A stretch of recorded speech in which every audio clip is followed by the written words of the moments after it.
আচ্ছা, আয়াতুল কুরসি কয়জন পড়েছেন? হাত নামান। এর পরের আয়াতটা কয়জন পড়েছেন? এই দেখেন অবস্থা, হাত নামান। আয়াতুল কুরসির পরের আয়াতটা শুনেন। আল্লাহ পাক বলছেন, বা'দা আউযু বিল্লাহি মিনাশ শাইতানির রাজীম, লা ইকরাহা ফিদ-দীন। দ্বীনের মধ্যে কোনো জবরদস্তি নাই। কি নাই ভাই? দ্বীনের মধ্যে কোনো জবরদস্তি নাই। ক্বাদ তাবায়্যানা রুশদু মিনাল গায়, মানে সত্য মিথ্যা, আলো অন্ধকার, হক বাতিল স্পষ্ট হয়ে গেছে। যেটা হেদায়েত আর যেটা গোমরাহি, এটা স্পষ্ট হয়ে গেছে। স্পষ্ট হয় নাই? তারপরে আল্লাহ বলছেন, মা ইয়াকফুর বিত-তাগুতি ওয়া ইউমিন বিল্লাহ ফাকাদ ইসতামসাকা বিল উরওয়াতিল উসকা। এই আয়াতটা তো আমরা অনেকে জানি না। আল্লাহ পাক বলেছেন, মা ইয়াকফুর বিত-তাগুত, যে বা যারা তাগুতকে অস্বীকার করলো বা তাগুতের সাথে কুফরি করলো, ওয়া ইউমিন বিল্লাহ, এবং আল্লাহর প্রতি ঈমান নিয়ে আসলো, ফাকাদ ইসতামসাকা বিল উরওয়াতিল উসকা, সে ব্যক্তি একটা শক্ত রশি আঁকড়ে ধরলো, লাম ফিসামা লাহা, যেটা কখনো ছিঁড়ে যাবে না ইনশাআল্লাহ। তাহলে আল্লাহ পাক এই আয়াতে বলছেন আপনাকে তাগুতের সাথে কুফরি করতে। কার সাথে? তাগুতের সাথে কুফরি করতে এবং মুমিন হতে।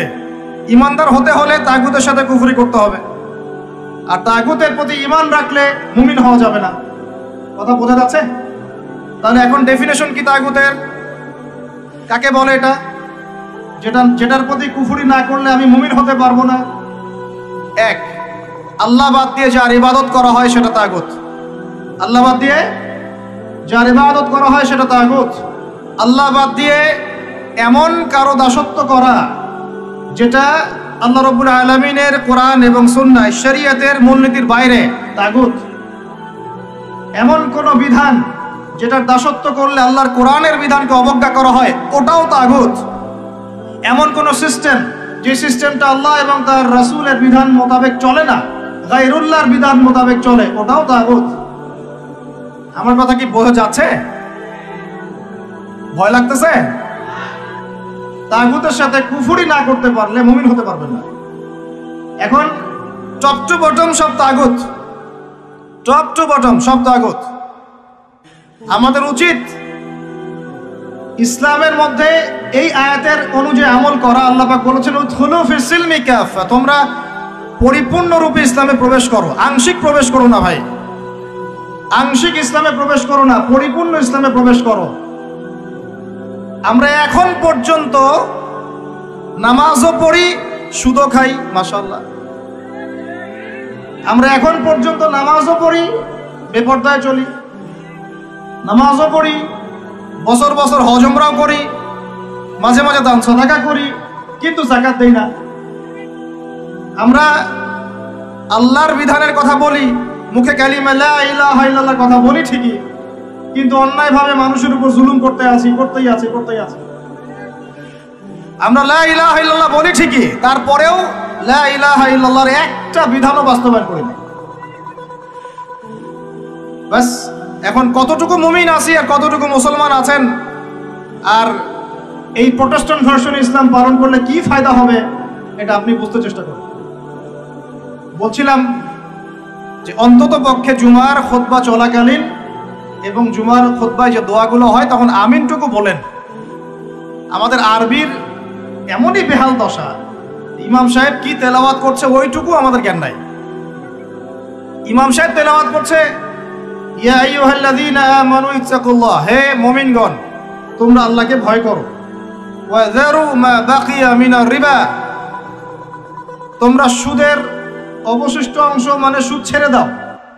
ইন কুনতুম মুমিনিন, যদি প্রকৃতপক্ষে মুমিন হয়ে থাকো তাহলে ছেড়ে দাও। কি ছেড়ে দাও ভাই? সুদ। কে বলছেন? আল্লাহ। তারপরে আল্লাহ পাক বলছেন, ওয়া ইল্লাম তাফআলু, যদি তোমরা সুদ না ছাড়ো, ফাআযানু বিহারবিন মিনাল্লাহি ওয়া রাসূলিহি, তোমরা আল্লাহ এবং তার রাসূলের সাথে যুদ্ধের ঘোষণা শুনে রাখো। কি বুঝলেন? কি বুঝলেন? যে ব্যক্তি সুদ খায় সে কার সাথে যুদ্ধ করতেছে? আর রাসূলের সাথে। যে ব্যক্তি সুদ খায় সে আল্লাহর সাথে যুদ্ধ করে, রাসূলের সাথে যুদ্ধ করে। মুসল্লি যারা দাঁড়িয়ে আছে, ইমাম সাহেব তেলাওয়াত করছে এই আয়াতটা, মুসল্লি হাই উঠাচ্ছে, হাই তুলতেছে। এই হলো আমাদের আরবির অবস্থা। কোরআনের যে ক আমরা জানি না, এটা তার অবস্থা। এই জন্যেই বাংলাদেশের মতো জায়গায় যারা 1.5 মিনিটের খুতবা দিতে 30টা ভুল করে তারাও শায়েখ হয়ে বসে আছে। 1.5 মিনিটের খুতবা খালি ইন্নাল হামদুলিল্লাহি নাহমাদুহু ওয়া নাস্তাঈনুহু ওয়া নাস্তাগফিরুহু ওয়া নু'মিনু বিহি ওয়া নাতাওয়াক্কালু আলাইহি বলতে থাকতে হবে আর কি। 1.5 মিনিট লাগবে, এর মধ্যে 30টা ভুল হচ্ছে। ভুলগুলো এমন যে একটার সাথে একটার অর্থ এত পার্থক্য হচ্ছে আসমান আর জমিন। বুঝেন, সূরার ফজিলত শুনেছেন, সূরা ভাষায় পড়বেনও। আগে আপনারা কোরআন তেলাওয়াত সহি করেন। কোরআন তেলাওয়াত সহি না করে কোরআন পড়তে আইসেন। কোরআন তেলাওয়াত পড়তে আইসেন না মানে বুঝাচ্ছি তাফসিরে যায়েন না, তাফসির ব্যাখ্যা বিশ্লেষণ এখানে যায়েন না। আগে আপনাকে কোরআন তেলাওয়াত সহি করতে হবে। আগে কোরআন তেলাওয়াত সহি করতে হবে। আলহামদু অর্থ দ্বারাই আল্লাহ পাকের জন্য সমস্ত প্রশংসা। শুধু হায়ের মাখরাজ ভুল হলেই আলহামদু বললেই অর্থ উল্টা যায়। সমস্ত নিন্দা আল্লাহর জন্য। নাউজুবিল্লাহ, বলেন নাউজুবিল্লাহ। কুল হুয়াল্লাহু আহাদ শুনেছেন, কুলের কাফ ভুল হলে আপনার অর্থ চেঞ্জ হয়ে যাবে। পড়ছেন আলিফ লাম মিম যালিকাল কিতাব লা রাইবা ফি।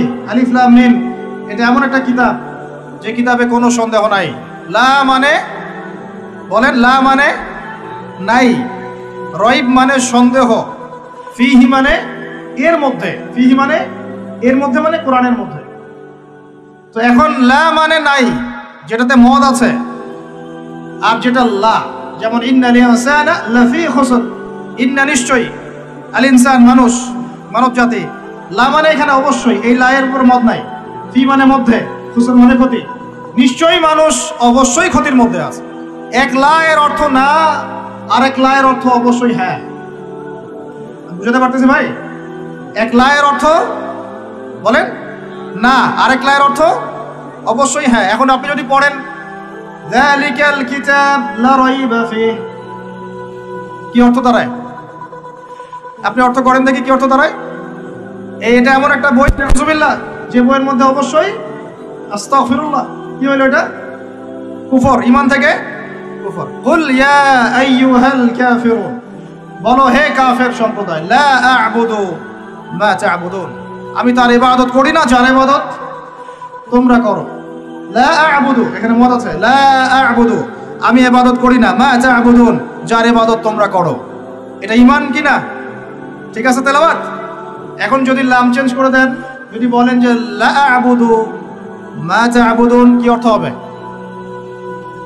মানুষ তো বোঝেই না যে তাসাআলুনা বিহি ওয়াল আরহাম বলছে, তাসআলুনা বিহি ওয়াল আরহামের অর্থ কি, পার্থক্য আছে? বিসমিল্লাহির রহমানির রহিম বলছে কি? বিসমিল্লাহির রহমানির রহিম। আমার কথাগুলো মন দিয়ে শুনেন। ইসলাম কায়েম করতে পারবেন না যতদিন আপনি কোরআনওয়ালা হচ্ছেন না। কথা বুঝতে পারেন নাই? ইসলাম কায়েম করতে পারবেন না যতদিন কোরআনওয়ালা হচ্ছেন না। আর কোরআনওয়ালা, হাদিসওয়ালা, সুন্নতওয়ালা ততদিন হতে পারবেন না যতদিন বিশুদ্ধ করে তেলাওয়াত করা শিখছেন না।